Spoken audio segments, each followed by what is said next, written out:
Tomorrow morning to vote on the Hickle matter. Yes. And I understand you're going to vote against him. Is that correct? That's right. I understand the vote is at 1 o'clock at Washington time. And I hope to catch a 3:10 flight out of Washington and come back here tomorrow night. Why do you plan to vote against Mr. Hickle, sir? Well, Tell us briefly.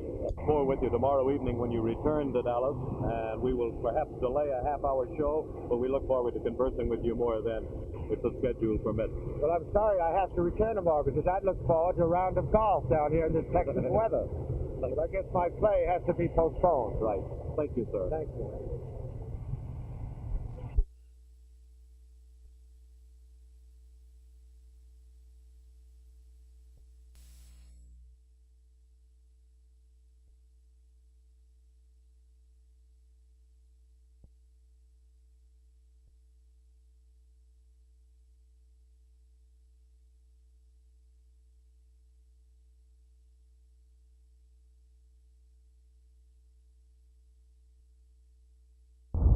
22-year-old Charles Edward Hardin, convicted of being an habitual criminal and an armed robber, has been sentenced to serve 60 years in the state prison. And upon completion of that 60-year term, he must begin to serve a life term. Hardin, you will recall, is the man who fled from the Tarrant County Jail and was wounded by officers in a short-lived bid for freedom about 2 weeks ago. As he was sentenced this morning, he was guarded by almost a dozen lawmen lest he attempt to flee the court of Judge Charles Lindsay. The controversy continues to rage over the Tarrant County Juvenile Department. Today, Judge Walter Jordan, himself a member of the Tarrant County Juvenile Board, issued a personal statement of support for Chief Juvenile Probation Officer Lynn Ross.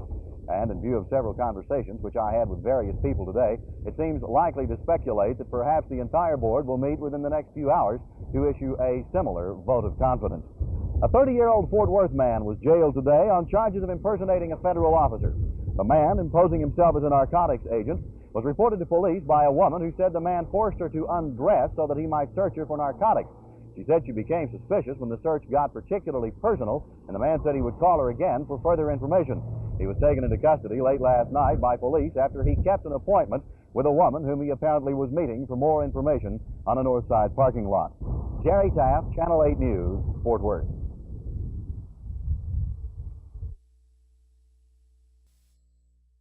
The law says that the state shall distribute its aid in terms of the ability of the local district to support its own schools. In other words, local districts shall pay their fair share.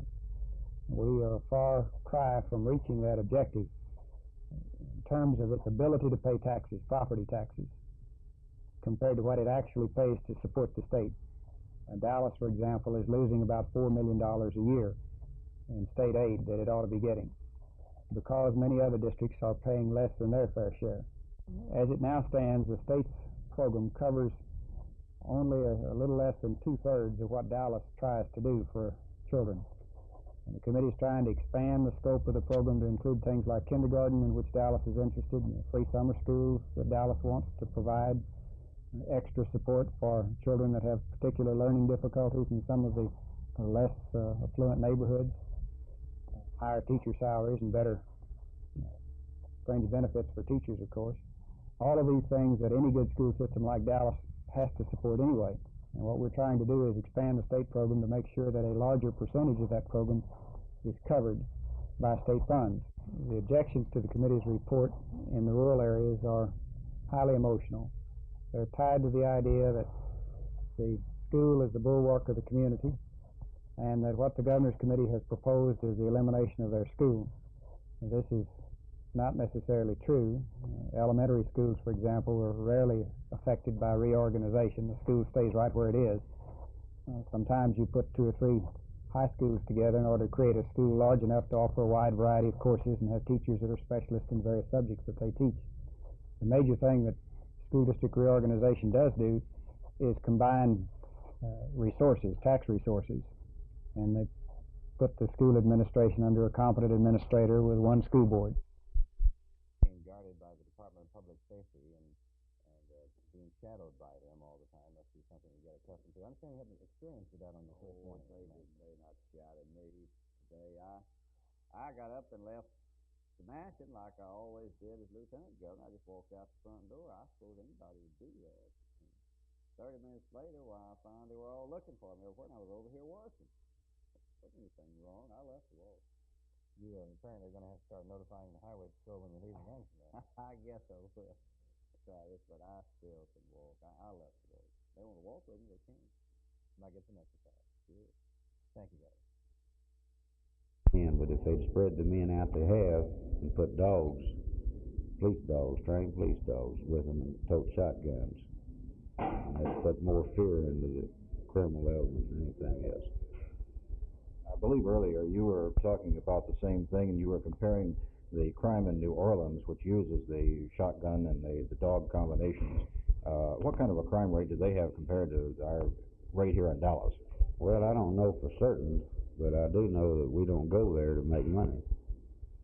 We go there to spend money, but we don't go there to make money. The dog situation there is what keeps you off. And they have walking patrols there, which they use just one patrolman and a dog, and if you drive around the area, if it's encased in there and you see that, well, you vary off from it. Now, if you were the police chief of Dallas, what would you do to stop a lot of the crime that we have, the hijack cases? Well, I'd be more cooperative with the sheriff's department,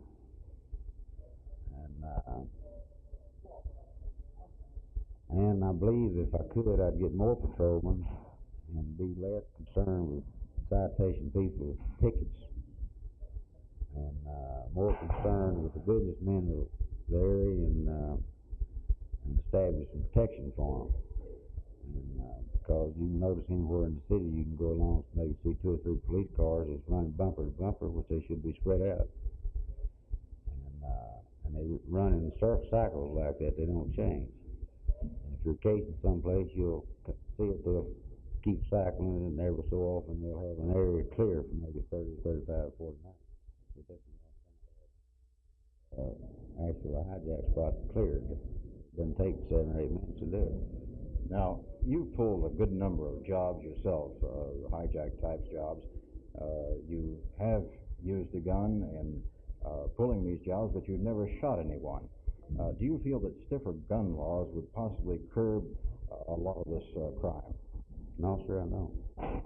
I believe that actually people are in the criminal element go about a different source of getting guns anyway. They don't do it legally anyway, and they certainly, most of them are ex-convicts. They wouldn't be arresting them to start with. And the only thing that would make guns higher and money be more sourceful, and they go out and obtain more money in order to buy the guns, so they're going to have them. What makes hijacking a tempting thing? Well, it's pressed for quick money, and it's an easy source. If you're coming into a city and if you're not acquainted with any places where you can sell burgers and stuff, you naturally go to hijack.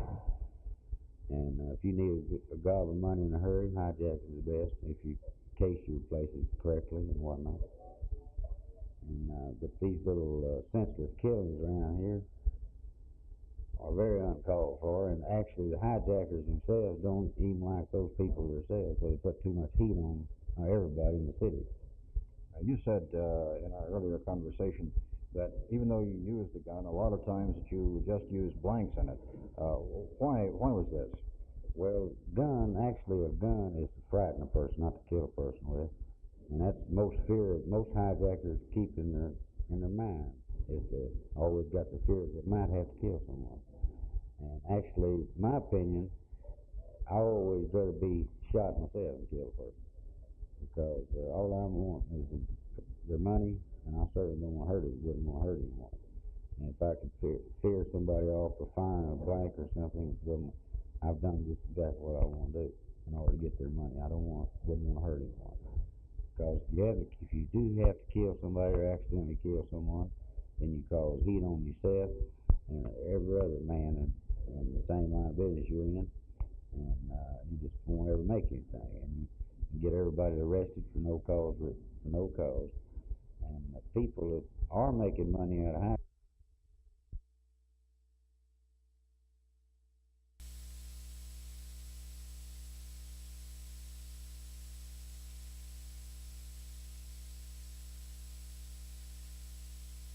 Do you feel his nomination is going to be voted down, Senator Muskie? Well, my impression is that he'll be confirmed. he will be confirmed. I think so. How many people in the Senate perhaps share your views against his appointment? Well, I think a lot of senators who will vote for him share the doubts I've expressed. Why would they vote for him? Because they feel as I do, that the president ought to be given every leeway in picking the men who are going to man his administration. And I was a governor once, and I know how important it is. But in this case, I think, knowing that he's going to be confirmed, that I ought to express these doubts, perhaps as a challenge to him, as an inhibition against which he ought to work, as some assurance that he won't ignore us in New England and that he won't ignore conservation values.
So primarily, knowing that he's going to be confirmed, or feeling quite sure that he is, I wanted to, by this means, to express my doubts on 2 points. The question of whether or not he can, as secretary, put conservation values first, which I think the Secretary of the Interior ought to do. Not ignoring other values, but putting these first. Secondly, we have a fuel deficit problem in New England. And we think that our problem ought to be given objective attention. And Governor Hickel's orientation in private and public life in both these areas seems to me creates doubt as to whether he can, with all good faith,